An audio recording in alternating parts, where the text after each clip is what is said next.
Captain Sarah stood at the observation deck of the Luna station, watching Earth rotate slowly in the distance. The blue marble looked peaceful from here, but Sarah knew better. 3 months ago, everything had changed when the Galactic Council's message arrived through the quantum communication array. The message had been simple and terrifying: primitive species designation Human Terra. Your expansion beyond your home system violates Galactic Law 4847. Cease all interstellar activity immediately or face extermination. You have 1 solar rotation to comply. Sarah remembered the panic that followed. World leaders scrambling, scientists working around the clock, and military commanders like herself trying to figure out how to fight an enemy they had never seen. The Council had given Earth exactly 24 hours to abandon all their colonies, research stations, and mining operations beyond the solar system. "Captain, Admiral wants to see you in the command center," came a voice over the intercom. Sarah made her way through the station's corridors, passing nervous technicians and determined soldiers. Luna Station had become humanity's primary military hub overnight, transformed from a peaceful research facility into a fortress preparing for war. Admiral stood over a holographic display showing the solar system. Red dots marked the positions of unknown ships that had appeared at the edge of their territory just hours after the deadline passed. "What's the status on Project Prometheus?" the Admiral asked without looking up. "The weapon systems are operational, sir. All 7 battle stations are armed and ready. The new plasma cannons exceeded expectations in the last test." "Good, because our scouts just confirmed what we suspected." Finally looked at her, his weathered face grim. "The Council sent a fleet, 50 ships, each one the size of a city. They're holding position just beyond Pluto's orbit." Sarah felt her stomach drop. 50 ships. Humanity's entire space fleet consisted of 12 warships and a handful of converted cargo vessels. Do we know anything about their capabilities? "That's where things get interesting." Pulled up another display showing energy readings. "Our sensors are picking up massive power signatures, but there's something odd. The energy patterns suggest their technology is thousands of years old." "Old technology doesn't mean weak technology, sir." "True, but Doctor has a theory," gestured to a Japanese scientist who stepped forward. "Captain, we've been analyzing the Council's communication methods and energy signatures. While their technology is clearly advanced, it appears to be stagnant. There's no evidence of innovation or improvement over centuries. They've become complacent." Sarah frowned. "What are you suggesting?" Doctor's eyes lit up with excitement. "Humans have been spacefaring for less than 200 years, but in that time we've made incredible leaps in technology. Our weapons, our engines, our computers, everything evolves rapidly because we're always fighting, always competing, always pushing boundaries. The Council species have been at peace for," added. "They've forgotten what it means to innovate under pressure. They think their ancient weapons and overwhelming numbers will be enough." "But sir, 50 ships against 12. 13, interrupted. "The Defiance just came online. Brand new design equipped with the experimental fusion torpedoes you helped develop."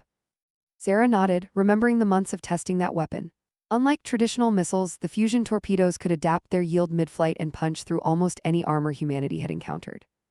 "Captain, I'm giving you command of the Defiance. Your mission is to take a small fleet to intercept one of their scout groups. We need to test their defenses and show them that Earth won't surrender without a fight." "Understood, sir. What about the colonies?" His expression darkened. "The bastards didn't wait for our response. They've already destroyed 3 mining stations in the Alpha system, 200 civilians dead." Sarah felt anger burn in her chest. The Council had talked about primitive humans, but they were the ones who murdered innocent families without even attempting negotiation. "When do we launch?" "Immediately. Take the Defiance, the Beijing, and the New Lagos. Hit them hard and fast, then retreat to the secondary defensive line. We need to buy time for the main battle preparations." 2 hours later, Sarah stood on the bridge of the Defiance as it departed Luna Station. The ship was beautiful and deadly, its hull bristling with the latest human weapons technology. Unlike the bulky designs of their older vessels, the Defiance had been built for speed and maneuverability.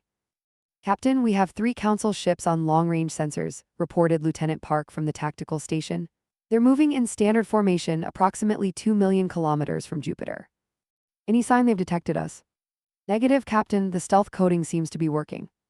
Sarah smiled grimly. Another human innovation born from warfare and paranoia. The stealth technology had been developed for submarine warfare on Earth, then adapted for space combat. If the Council had been at peace for, they might not even know to look for cloaked ships. "Take us closer. I want to see what we're dealing with." The Defiance glided silently through space, its 3 companion ships following at a safe distance. As they approached the Council formation, the alien vessels became visible on the main screen. Sarah had expected something alien and terrifying. Instead, the Council ships looked almost ceremonial. They were massive, certainly, but their hulls were smooth and unmarked by battle damage or practical modifications. They looked more like monuments than warships. Captain, I'm picking up their communications, reported Communications Officer Davis. They're not even using encryption. Put it through the translator. Alien voices filled the bridge, speaking in bored, official tones. Sarah listened in amazement as the council officers discussed administrative details about cataloging human technology after the extermination was complete. They talked about humanity like an inconvenient pest to be dealt with quickly. Captain, whispered Lieutenant Park, their weapons aren't even powered up. They're treating this like a routine cleanup operation. Sarah felt a cold smile cross her face. Then let's give them a surprise they'll never forget. Target the lead ship's engine section with fusion torpedoes. Full spread. Torpedoes armed and ready, Captain. Fire. 6 fusion torpedoes streaked through space, invisible to the council ships until the moment of impact. The alien vessel's shields flared and collapsed instantly, overwhelmed by weapons designed to crack planet-sized asteroids. The torpedoes punched through the hull and detonated deep inside the engine compartment. The massive council ship lurched as explosions rippled along its length. Atmosphere vented into space and the vessel's lights flickered and died. My God, whispered Davis, we actually hurt them. The remaining 2 council ships suddenly came alive, their ancient but powerful weapons systems charging up. Energy readings spiked as they searched for their attacker. All ships implement attack pattern Delta. Hit them with everything we have, then get out of here. Beijing and New Lagos simultaneously, launching their own torpedo spreads while the Defiance fired its plasma cannons. Human weapons, designed through decades of warfare and constant improvement, tore through council defenses that hadn't been tested in centuries. The second alien ship exploded in a brilliant flash as its reactor overloaded. The third managed to fire a single shot, a beam of coherent energy that passed harmlessly through space where the Defiance had been a split second earlier. Evasive maneuvers, Sarah commanded, but the human ships were already moving. Their pilots, trained in constant simulation battles and real combat exercises, danced around the massive alien vessel like fighters harassing a bomber. Within minutes, all 3 council ships were either destroyed or crippled beyond repair. Sarah stared at the tactical display in amazement. They had just defeated 3 ships, each one 10 times larger than their own vessels. Captain, we're receiving multiple transmissions from the council fleet, Davis reported. They're demanding to know what happened to their scouts. Do they know it was us? Negative, the communications suggest they think the scout ship suffered some kind of technical malfunction. Sarah laughed despite herself. The council was so convinced of their superiority and humanity's primitiveness that they couldn't even conceive of humans successfully attacking them. Set course for the rally point. We need to report back to Admiral immediately.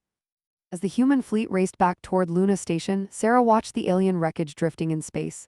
Each destroyed ship contained technology thousands of years more advanced than Earth's, but it hadn't mattered. Human weapons, human tactics, and human determination had won the day. But she knew this was just the beginning. The Council still had 47 ships, and once they realized what had happened, they would come for Earth with everything they had. The question was whether humanity could be ready for them. Captain, Park called out, long-range sensors are detecting movement from the main Council fleet. They're changing course toward our position. How long until they reach the outer system? At their current speed, 18 hours. Sarah nodded grimly, 18 hours to prepare for the fight of humanity's existence. But for the first time since the Council's ultimatum arrived, she felt something she hadn't expected to feel again: hope. The aliens had made a crucial mistake. They had underestimated humans, and in Sarah's experience, that was usually the last mistake an enemy ever made. Admiral stood in the war room deep beneath Luna Station, surrounded by holographic displays showing the approaching Council fleet. The alien ships had accelerated after losing contact with their scouts, and now they were less than 12 hours from the outer defensive perimeter. Report from Captain confirms it, announced to the assembled commanders. Their ships are powerful but outdated. More importantly, they're overconfident. They still think we're primitives who got lucky. General from Earth's Defense Command leaned forward. How do we use that against 47 ships? Doctor activated a new display showing detailed scans of the destroyed Council vessels. Their armor is incredibly thick but uniform. No adaptive systems. Their shields operate on fixed frequencies. Most telling of all, their weapons are designed for ship-to-ship combat at extreme range. Meaning? Asked Commander Singh from the Mars Defense Fleet. They're built for ancient warfare, Sarah said as she entered the room, still wearing her battle-stained uniform. Honor duels between massive ships. They probably haven't faced an enemy that uses unconventional tactics in thousands of years. Nodded approvingly at his captain. Which is why we're going to give them the most unconventional fight in human history. Show them the updated battle plan. The holographic display shifted to show the inner solar system. Red icons marked the approaching Council fleet, while blue symbols indicated human defensive positions. But unlike traditional formations, the human forces were scattered across seemingly random positions. We're abandoning traditional fleet combat entirely, explained. Instead of meeting them in a grand battle, we're going to use every advantage human warfare has developed over centuries of conflict. Sarah studied the display with growing excitement. Guerrilla warfare in space. Exactly, our ships are smaller and faster. We'll hit them from multiple directions, use civilian traffic as cover, and employ every dirty trick we've learned from fighting each other for thousands of years. Commander Singh frowned. Sir, what about civilian casualties? There are millions of people in the orbital habitats and asteroid mining stations. That's where things get interesting, said grimly. We're not evacuating the civilians, we're arming them. The room erupted in shocked murmurs, raised his hand for silence. Every mining operation, every space station, every orbital habitat is being equipped with weapons. The Council expects to find helpless civilians. Instead, they'll find that every human position can fight back. General shook his head. Sir, those are miners and engineers, not soldiers. Have you read human history, General? Sarah interjected. Every time an invader has underestimated civilian resistance, they've paid dearly for it. Americans fighting the British-French resistance against the Nazis, Afghan fighters against superpowers, humans don't surrender. We get angry. Doctor brought up new data on his tablet. Captain is correct. I've been analyzing Council historical records from their initial transmission. They've never encountered a species that militarizes its entire population during wartime. Their previous conquests involved defeating a government military force, after which the civilian population surrendered. Humans don't work that way, said with a cold smile. Tell them about Project Swarm. Doctor's eyes lit up. We've converted every piece of human space infrastructure into a potential weapon. Mining drones become kamikaze missiles. Cargo haulers become bomber ships. Even personal spacecraft now carry military-grade weapons. Sarah felt her breath catch. How many vessels are we talking about? Over 3,000 armed craft of various sizes, plus 15,000 converted drones and automated systems. The Council is expecting to fight 12 human warships. Instead, they're about to face an entire civilization that's chosen warfare over surrender. The holographic display updated to show the true scale of human preparations. The solar system now bristled with weapons emplacements, armed stations, and converted civilian craft. It looked less like a military formation and more like a trap waiting to be sprung. What about their superior technology? Commander Singh asked. Gestured to Doctor, who brought up comparative analysis charts. Their individual ships are more powerful, but they're designed for a different kind of warfare. Watch this simulation. The display showed a Council ship engaging what appeared to be a single human vessel. The alien ship's massive weapons easily destroyed the human craft, but immediately afterward, dozens of smaller ships appeared from behind asteroids and space debris. The swarm attack overwhelmed the Council ship's defenses within minutes. They're used to facing enemies with similar technology and tactics, Doctor explained. Their weapons are optimized for destroying large, heavily armored targets at long range. They're not prepared for facing thousands of small, fast-moving attackers using hit-and-run tactics. Sarah nodded thoughtfully. It's like bringing a cannon to fight a swarm of angry wasps. Exactly, and speaking of wasps, wait until you see what our engineers have done with the asteroid belt. The display zoomed out to show the asteroid belt between Mars and Jupiter. What had once been a collection of mining operations and research stations now looked like the galaxy's most dangerous obstacle course. Every asteroid with human presence is now a fortress, explained. Hidden weapons, concealed ships, and enough firepower to make any passage through the belt a nightmare. If the Council wants to reach Earth, they'll have to fight for every kilometer. General studied the tactical overview. This is the most ambitious military operation in human history. How do we coordinate it all? We don't, Sarah said, understanding the brilliance of the plan. Traditional coordination would create communication patterns the Council could detect and exploit. Instead, each unit operates independently with simple rules of engagement. Doctor nodded. It's based on swarm intelligence principles. Individual units making local decisions that serve the overall strategy, much like how schools of fish or flocks of birds operate. Activated a new screen showing the command structure. Every human position has the same mission: inflict maximum damage on Council forces while preserving their own capability to continue fighting. No centralized control, no single point of failure. What if we lose? Commander Singh asked quietly. The room fell silent, looked around at his fellow officers, each one representing billions of human lives. Then we make sure the Council learns that conquering humanity is the most expensive victory in galactic history. Even if they win, they'll think twice before threatening another species. A communication alarm sounded, and Lieutenant Park's voice came over the intercom. Admiral, we're receiving another transmission from the Council fleet. Put it through. The alien voice that filled the war room was different from the board administrator they had heard before. This one carried authority and growing irritation. Human creatures, your scout vessels have suffered technical malfunctions in the outer system.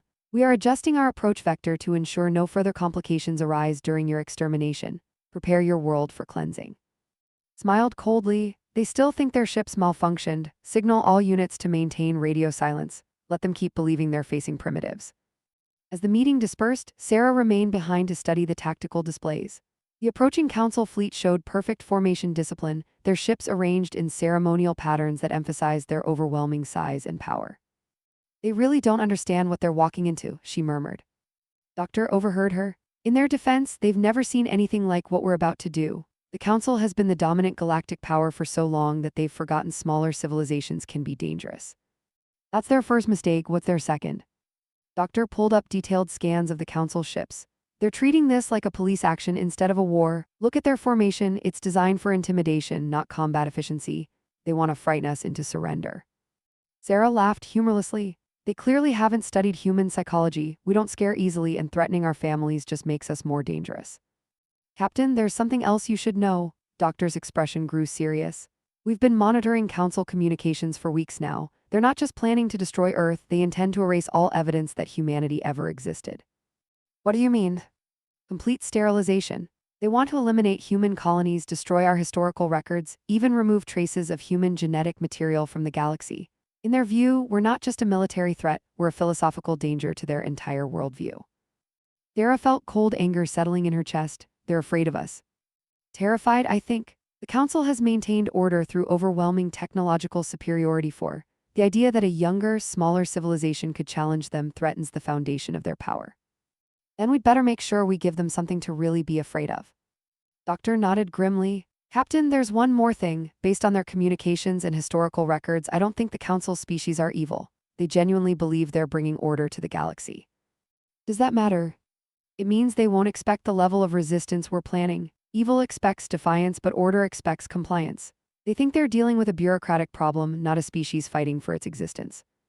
Sarah looked at the tactical display one more time, watching the red icons of the Council fleet approaching humanity's home system. In less than 12 hours, the most important battle in human history would begin.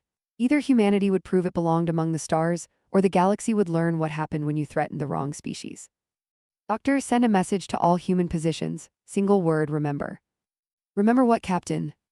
Everything, every human who ever died defending their home, every civilization that thought they were too powerful to challenge, every time someone underestimated what humans are capable of when we're fighting for our survival. As the scientist hurried away to transmit the message, Sarah remained alone with the tactical displays. The Council fleet continued its inexorable approach, confident in their ancient power and superior technology. They had no idea they were about to discover what happened when a species built by warfare encountered a civilization that had forgotten how to fight. The next 12 hours would determine humanity's future among the stars. Sarah intended to make sure that future was written in human terms, not alien ones. The Council fleet emerged from hyperspace at the edge of humanity's solar system with the confidence of a force that had never known defeat. 47 massive ships arranged themselves in perfect formation, their hulls gleaming with the polish of ceremonial vessels that doubled as instruments of war. High Admiral of the Council stood on the command deck of the flagship Eternal Order, reviewing the scanner displays with satisfaction. The human system appeared exactly as expected, a few scattered defensive positions, some civilian traffic, and no sign of the military buildup their protocols suggested primitives might attempt. Communications officer, transmit the final ultimatum, commanded, his forearms gesturing with practiced authority. At once, High Admiral, shall I include the standard surrender terms? His facial tendrils twitched in what passed for amusement among his species. No, these creatures destroyed our scout ships through some manner of sabotage. They have forfeited the right to surrender. The transmission went out across all frequencies, carrying the weight of galactic authority that had cowed 1,000 worlds. Human species, you have violated Council decree and committed acts of destruction against Council vessels. Your world is hereby sentenced to cleansing. Prepare for obliteration. Captain Sarah heard the message aboard the Defiance as her ship lay hidden among the debris of a demolished asteroid mining station. Around her, the bridge crew tensed, but Sarah felt only cold determination. Communications, patch me through to Admiral on secure channel. Channel open, Captain. Admiral, they've delivered their final ultimatum. Are all units in position? His voice crackled through the encrypted link. All human forces report ready. The Council just made their biggest mistake. They announced their intentions instead of simply attacking. Now every human in the system knows exactly what we're fighting for. Through her viewport, Sarah could see the massive alien ships beginning their advance toward the inner system. Their formation was magnificent and terrifying, a wall of technological superiority that had crushed every opponent for. Signal all units, Sarah said quietly. Operation Hornet's Nest is now active. Across the solar system, humanity's unconventional response began to unfold. The Council fleet advanced in their stately formation, expecting to encounter token resistance before reaching Earth. Instead, they were about to discover what happened when humans had time to prepare for war. First surprise came as the alien fleet passed the orbit of Neptune. What appeared to be routine civilian traffic suddenly changed course, revealing themselves as armed merchant vessels and converted civilian craft. Hundreds of ships that had been disguising themselves as normal space traffic opened fire simultaneously. High Admiral watched in amazement as his scanner displays lit up with weapons fire from sources that hadn't even registered as threats. The human weapons were primitive by Council standards, but there were so many of them that his shields flared under the unexpected barrage. Tactical Officer N, return fire on those vessels immediately.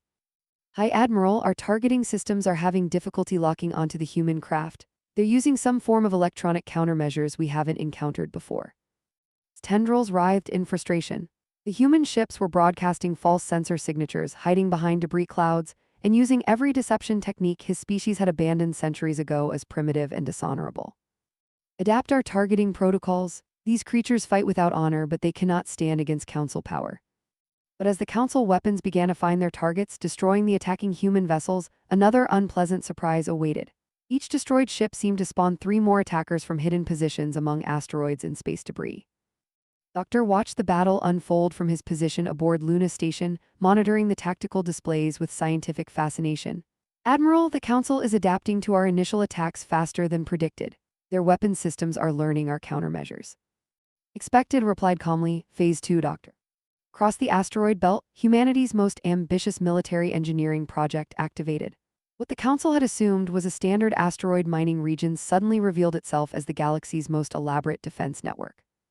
Asteroids that had been hollowed out for mining now opened like flowers, revealing massive weapons installations. Rocks that had appeared inactive suddenly ignited fusion engines and became kinetic projectiles. Hidden bases that had been carved into kilometer-wide asteroids emerged from concealment with firepower that rivaled the Council ships themselves. High Admiral stared at his displays in growing disbelief. How is this possible? Our intelligence indicated these creatures had barely achieved interplanetary travel. High Admiral, reported communications officer, we're receiving massive sensor interference from throughout the human system. It appears they've been constructing military installations for months, possibly years. That's impossible. Council surveillance would have detected such construction. Tactical officer and looked up from his displays with confusion clear in his expression. High Admiral, the human installations are built into existing mining operations. They haven't constructed new military bases, they've militarized their entire civilian infrastructure. Felt the first stirring of uncertainty? In 10,000 years of Council expansion, they had never encountered a species that treated civilian space as potential military territory. The concept was alien to beings who had lived in peace for. Asteroid Belt became a nightmare of crossfire as Council ships found themselves under attack from every direction simultaneously. Human weapons, individually weak but coordinated in massive numbers, began to find gaps in alien defenses. Fusion torpedoes and plasma cannon fire hammered Council shields, while swarms of converted mining drones conducted suicide attacks against ship sensors and weapons systems. Captain Sarah led a squadron of human warships in a hit-and-run attack against the Council's left flank. The Defiance and its escorts emerged from hiding behind a gas giant's moon, fired everything they had at the nearest alien vessel, then disappeared back into the planet's magnetic field before the Council could respond.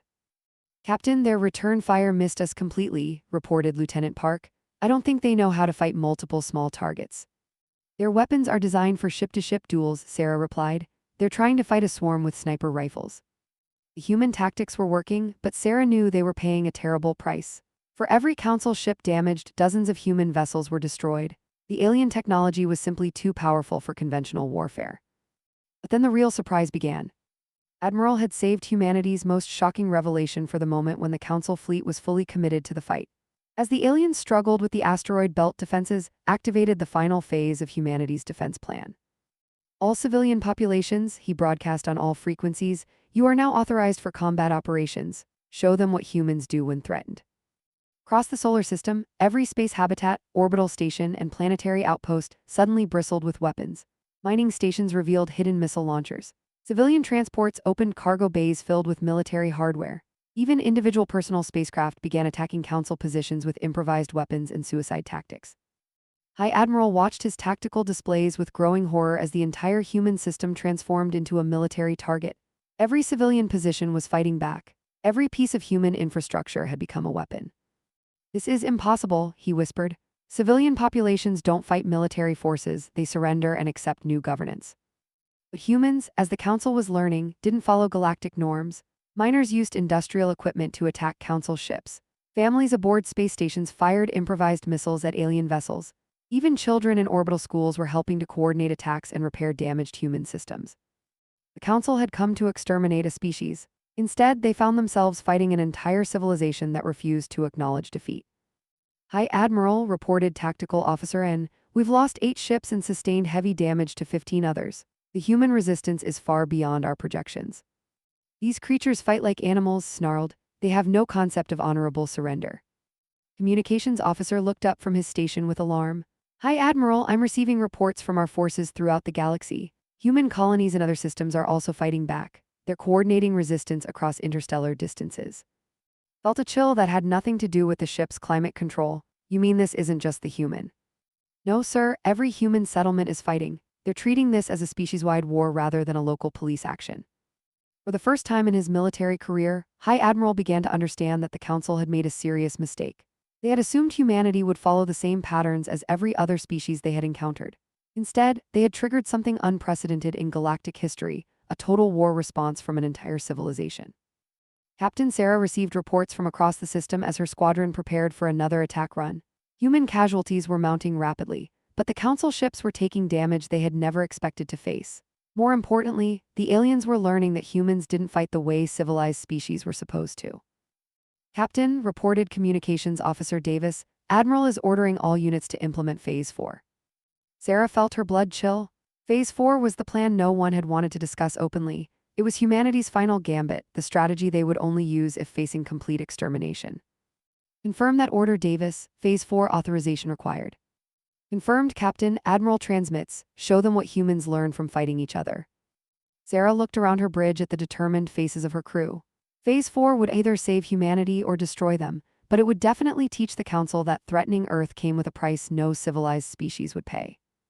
"All stations, prepare for Phase 4 implementation. Signal the Beijing and New Lagos we're about to show these aliens why humans are the scariest species in the galaxy." Phase 4 began with what appeared to be a human retreat. Across the solar system, damaged human vessels pulled back from their positions, appearing to flee the superior Council forces. High Admiral watched the tactical displays with satisfaction as his fleet continued its advance toward the inner system. "Finally, these creatures show wisdom," he announced to his bridge crew. "Prepare for the final advance to there." But Doctor, monitoring the situation from Luna Station, knew better. Phase 4 wasn't a retreat, it was the most dangerous gambit in human military history. "Admiral, all units report ready for Phase 4 execution." Stood before the holographic display showing the Council fleet advancing confidently through the outer system. The aliens had learned to deal with swarm attacks and hidden weapons. They had adapted to fighting multiple small targets. But they were about to discover humanity's most frightening capability, the willingness to turn their own technology into weapons of mass destruction. "Execute Phase 4, ordered quietly." Across the solar system, human engineering reached its most terrifying conclusion. The retreating human ships weren't fleeing, they were positioning themselves for humanity's final lesson in warfare. Captain Sarah felt the defiance shudder as her engineering team implemented the modifications they had hoped never to use. Throughout the ship, every system was being pushed beyond safe operational limits. The fusion reactor was being overloaded, the weapons systems were drawing more power than their designs allowed, and the engines were running at output levels that would destroy them within hours. "Captain," reported Chief Engineer Martinez over the intercom, "all systems are redlined. We've got maybe 90 minutes before catastrophic failure." "That's 89 minutes longer than we need," Sarah replied grimly. The concept was simple and insane in equal measure. Humans had always been willing to sacrifice themselves for victory, but Phase 4 took that dedication to its logical extreme. Every human ship, station, and installation was being converted into a weapon that would destroy itself in the process of attacking the enemy. High Admiral noticed the energy readings first. "Tactical Officer N, what are those power signatures from the human vessels?" "Unknown, High Admiral. Their energy output is increasing beyond safe parameters. It appears their ships are suffering system failures." "Excellent, continue the advance." The system failures weren't random. They were coordinated, deliberate, and designed to maximize damage to Council forces. Human ships began acceleration runs that would burn out their engines, but not before ramming Council vessels at velocities that would destroy both craft. Space stations overloaded their reactors to create massive explosions that engulfed nearby alien ships. Even individual human pilots were setting their personal craft to self-destruct while locked in ramming courses with Council targets. First shock came when the human vessel Courage intercepted a Council ship 3 times its size. Instead of engaging in conventional combat, the Courage overloaded every system aboard and rammed the alien vessel at full acceleration. The explosion vaporized both ships and damaged 2 nearby Council vessels with debris and radiation. "What manner of warfare is this?" demanded as his displays showed similar attacks throughout the fleet. "These creatures are destroying themselves." Communications officer looked up from his station with obvious confusion. "Hi, Admiral, we're receiving transmissions from the human vessels before they attack. They appear to be making ceremonial declarations." "Put them through the translator." The bridge filled with human voices speaking in dozens of languages, but the message was always the same: for Earth, for humanity, for everyone we couldn't save. The voices carried no fear, only determination and rage. Tactical officer and stared at his displays in disbelief. "Hi, Admiral, these attacks are coordinated. The humans are sacrificing their vessels systematically to maximize damage to our fleet." Felt something he hadn't experienced in centuries of military service: genuine fear. The Council had encountered desperate enemies before, but never an entire species willing to embrace mutual destruction rather than accept defeat. "Signal the fleet, all ships are to maintain maximum defensive formations. Do not pursue human vessels, they may be attempting to lure us into traps." But it was too late for defensive measures. Phase 4 was already spreading throughout the system like a virus of destruction. Human mining operations were triggering massive explosions in asteroid fields, creating debris clouds that damaged any Council ship caught in the area. Orbital installations were deliberately destabilizing their power cores to create artificial supernovas. Even civilian transports were ramming Council vessels in suicide attacks that accomplished nothing, except proving that every human in the system was willing to die fighting. Captain Sarah led her squadron in what they all knew would be their final attack. The Defiance and its escorts had been modified beyond recognition, their hulls bristling with improvised weapons and their reactors pushed to the edge of catastrophic failure. "All ships, this is our last run," Sarah announced on the squadron frequency. "Make it count, for everyone who won't see tomorrow." The human ships accelerated toward the Council formation with the desperate fury of a species fighting for its survival. Their weapons fired continuously, draining power reserves that would never be replenished. Their engines burned at levels that guaranteed destruction within minutes. But for those few minutes, they fought with a ferocity that stunned the Council fleet. Human weapons pushed beyond their design limits, punched through alien defenses. Ships that should have been destroyed by Council return fire kept fighting even as their hulls broke apart and their systems failed. Beijing exploded in a brilliant flash as its overloaded reactor finally failed, but not before its final torpedo volley crippled a Council heavy cruiser. The new Lagos rammed a second alien vessel in a suicide attack that destroyed both ships and sent debris cascading into a third Council vessel. Sarah watched her squadron die around her as the Defiance made its final approach to the Council flagship. Her ship was falling apart, systems failing throughout the vessel, but her weapons were still functional and her target was dead ahead. "This is Captain Sarah of the Human Defense Force," she broadcast on all frequencies as her ship lined up for its final attack. "You came to our home, you threatened our families, you demanded we surrender everything we've built among the stars. This is our answer." The Defiance fired every weapon it carried in a single massive volley, then detonated its overloaded reactor in a controlled explosion designed to maximize damage to nearby targets. The blast engulfed 3 Council ships and sent the alien flagship reeling with massive structural damage. High Admiral pulled himself from the deck where the explosion had thrown him, looking around at a bridge filled with smoke and sparking systems. Damage report. Hull breaches on 17 decks, primary weapons offline, engines at 30% capacity, reported Tactical Officer N. "High Admiral, we've lost 23 ships to these suicide attacks. Another 12 are severely damaged." Stared at the tactical display showing the remnants of his once mighty fleet. The humans had been virtually eliminated, but they had taken nearly half the Council force with them. And the survivors were no longer the magnificent ceremonial fleet that had entered the system hours ago. They were battered, damaged vessels limping toward their objective. "Communications officer, signal the remaining fleet. We will continue to the human and complete our mission." "High Admiral, we're receiving another transmission from the human defenders." "More threats?" "No, sir, it appears to be coming from their military command." Admiral's voice filled the bridge of the Council flagship, speaking with the calm authority of a man who had just sacrificed thousands of his own people for victory. "Hi, Admiral, this is Admiral of the Human Defense Force. I trust you're beginning to understand the nature of the species you've chosen to threat."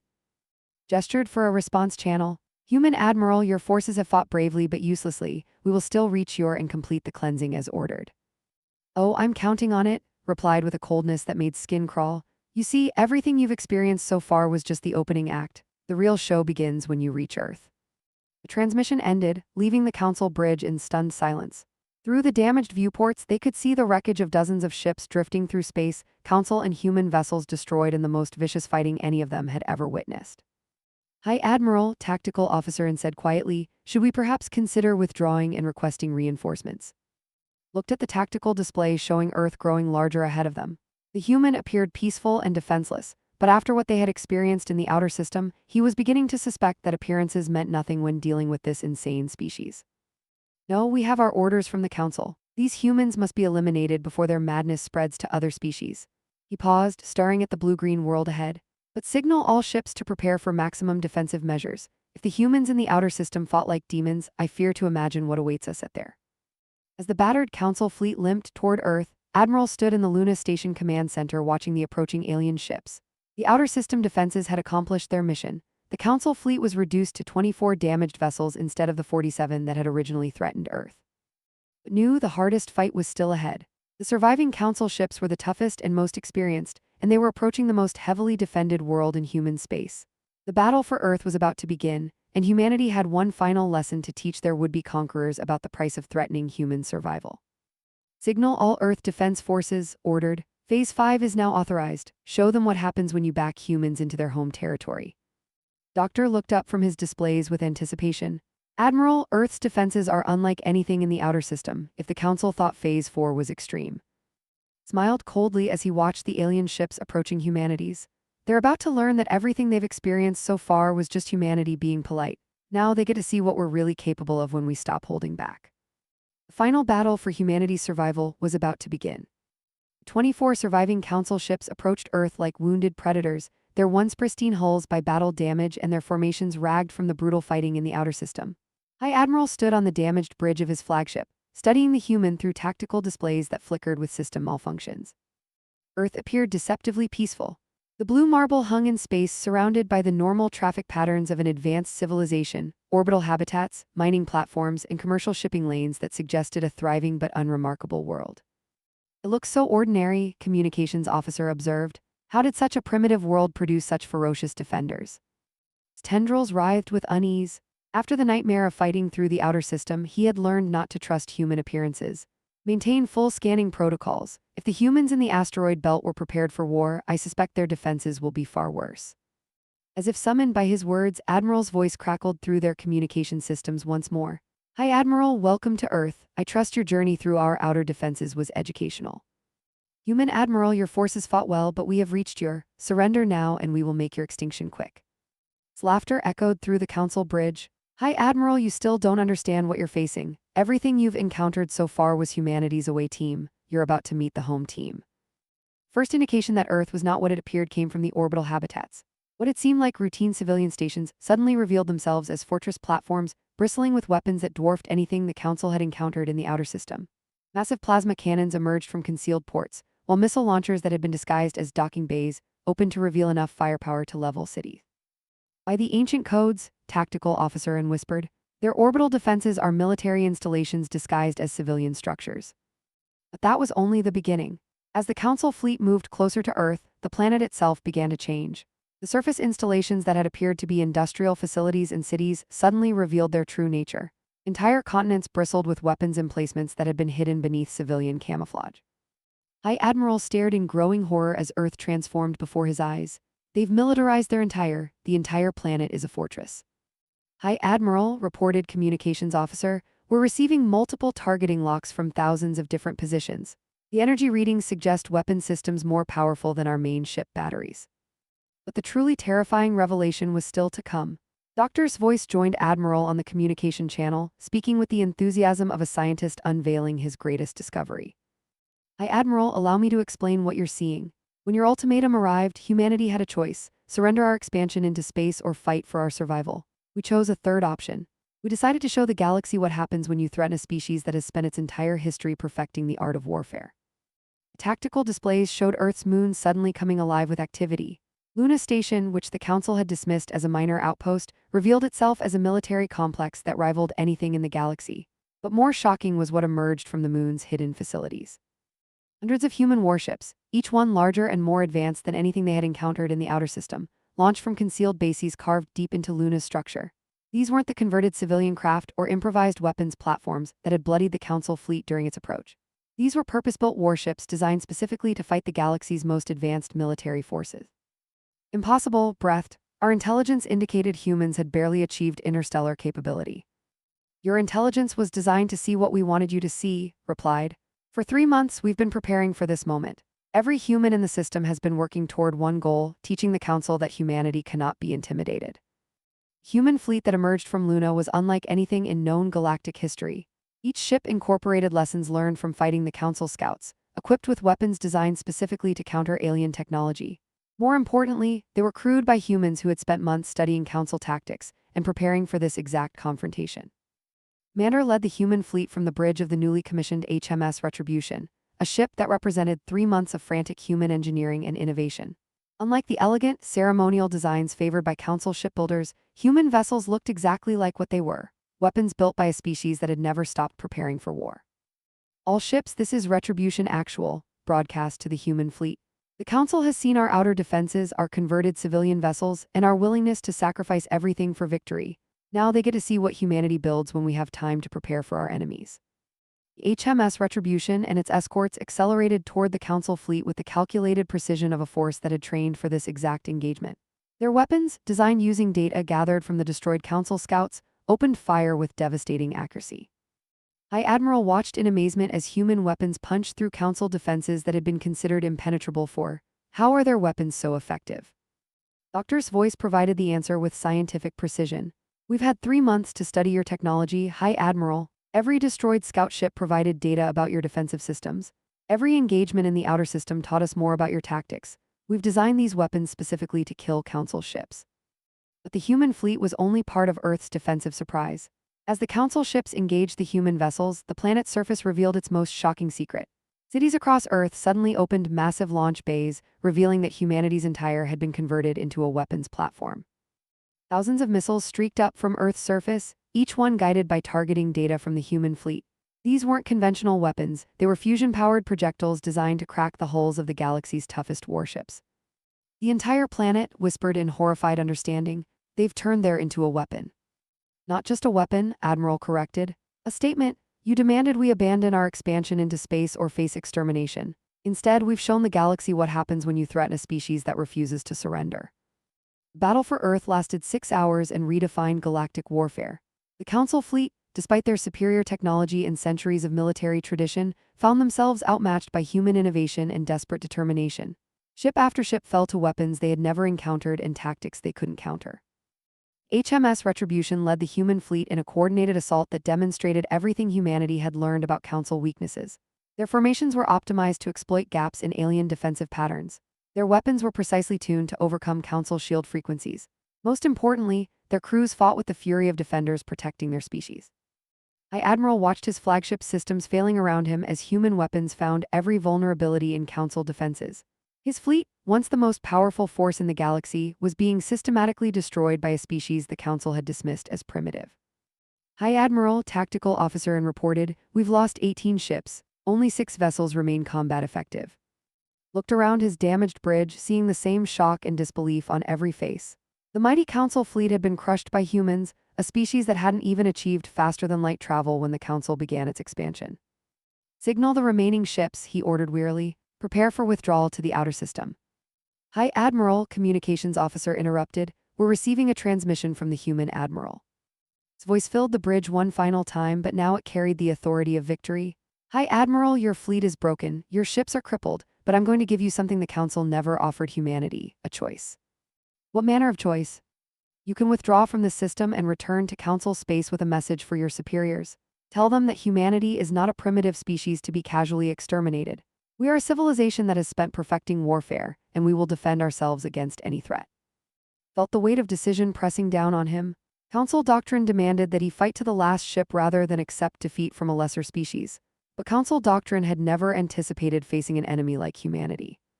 And if we refuse your offer, then you join your comrades among the wreckage. The choice is yours, High Admiral, but choose quickly, my fleet is eager to finish this fight. looked at the tactical display showing his 6 remaining ships surrounded by dozens of human vessels. His once mighty fleet had been reduced to scattered survivors by a species the Council had underestimated in every possible way. Communications officer, signal the fleet. We are withdrawing from the human system. High Admiral, the Council will demand an explanation for our failure. His tendrils drooped with exhaustion and defeat. Then we will tell them the truth. We encountered a species that fights harder than we thought possible, builds weapons faster than we thought reasonable, and refuses to surrender under any circumstances. We will tell them that humanity is not a problem to be solved with military force. As the surviving Council ships limped away from Earth, Admiral stood in Luna Station watching the alien vessels retreat. Around him, the command staff worked to coordinate cleanup operations and tend to their wounded, but remained focused on the departing enemy. Sir, Doctor approached with a tablet full of battle statistics. Final casualty reports: we lost nearly 3,000 human vessels and approximately 50,000 personnel. Nodded grimly, the price of victory had been steep, but the alternative would have been extinction, and the Council. 41 of their 47 ships destroyed or crippled. It will take them decades to rebuild a fleet of this size. Good, send a message to all human colonies throughout the galaxy. Tell them the stand's free, and anyone who threatens human settlements can expect the same reception the Council received. Commander joined them at the observation deck, her uniform still bearing the scorch marks of battle. Admiral, what happens now? The Council won't simply forget this defeat. Looked out at Earth, where millions of humans were emerging from bunkers and shelters to see their blue sky free of alien threats. Now we make sure the galaxy understands that humanity is no longer asking permission to exist among the stars. We've earned our place through blood and sacrifice. Doctor looked up from his tablet with curiosity. Sir, what do you think the Council will do? They've never faced a defeat like this. They'll do what every bully does when they encounter someone who fights back harder than expected. They'll find easier targets and leave us alone. The Council maintained power through intimidation and overwhelming force.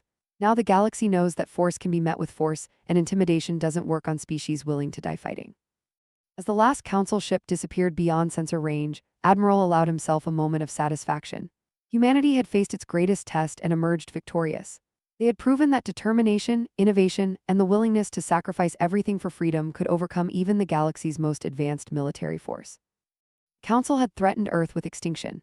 Humanity had answered with firepower, courage, and the unbreakable resolve of a species that refused to surrender. The galaxy would remember this day as the moment humanity announced its presence among the stars not as supplicants, but as equals who had earned their place through the oldest and most respected means in the universe: victory in battle. Earth was free, humanity was safe, and the message had been sent to every civilization in the galaxy. Humans were no longer asking permission to exist among the stars. They were taking their place as equals, and anyone who disagreed was welcome to test themselves against the species that had just humbled the mighty Galactic Council.